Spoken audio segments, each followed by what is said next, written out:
ওর এক ফ্রেন্ড বলতেছে যে আপু ওমর তো আর নাই। মানে আপনারা মানে আমি জানি না কিভাবে আমি বলবো, বা আমি যতবার বলতে যাই ততবার মনে হয় যে আমার হৃদয় রক্তক্ষরণ শুরু হয়ে যায়। আমি কথা বলতে চাই না এই জন্য।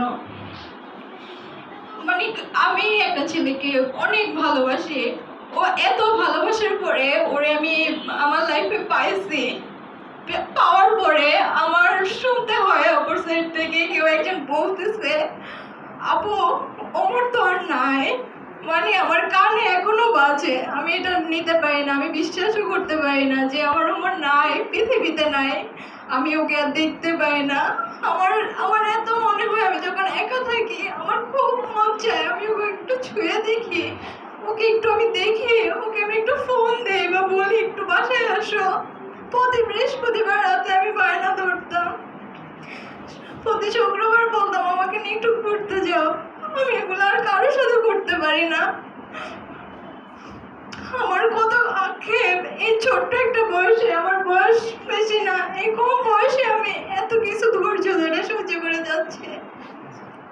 তারপরে জীবনের লড়াই এইটুক বয়সে মানে আমি কত কি ফেস করছি তা একমাত্র যে অলি ভাইয়াই বলতে পারবেন।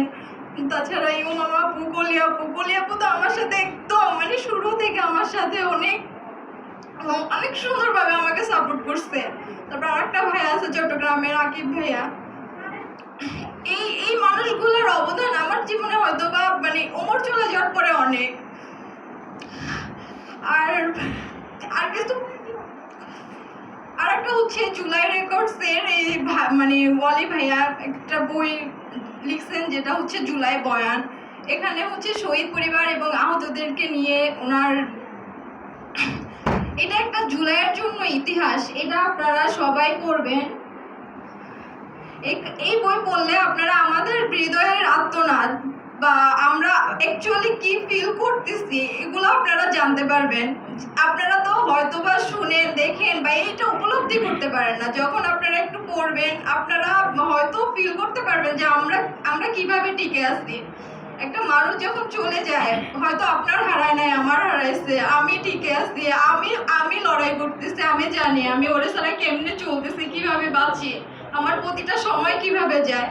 আমি আজকে এই যে আমার বাসার আমি একটু দূরে ছিলাম, ওখান থেকে এখানে আসতে আমি একা আসতে পারতেছিলাম না, আমি পথ চিনতেছি না, আমি কখনো একা জার্নি করি না, সেখানে এখন আমার একাই সব জায়গায় লড়তে হইতেছে, একাই যেতে হয়, শিখে গেছি। যাই হোক, আপনারা সবাই ওমরের জন্য দোয়া করবেন, আমার জন্য দোয়া করবেন, যাতে আমি সামনের দিনগুলো খুব সুন্দর করে বাঁচতে পারি। ইভেন ওমরের জন্য দোয়া করবেন যাতে ওমরকে আল্লাহ তাআলা শহীদ হিসেবে কবুল করে নেন, এবং বাকি সকল শহীদের জন্যই দোয়া করবেন। আসসালামু আলাইকুম।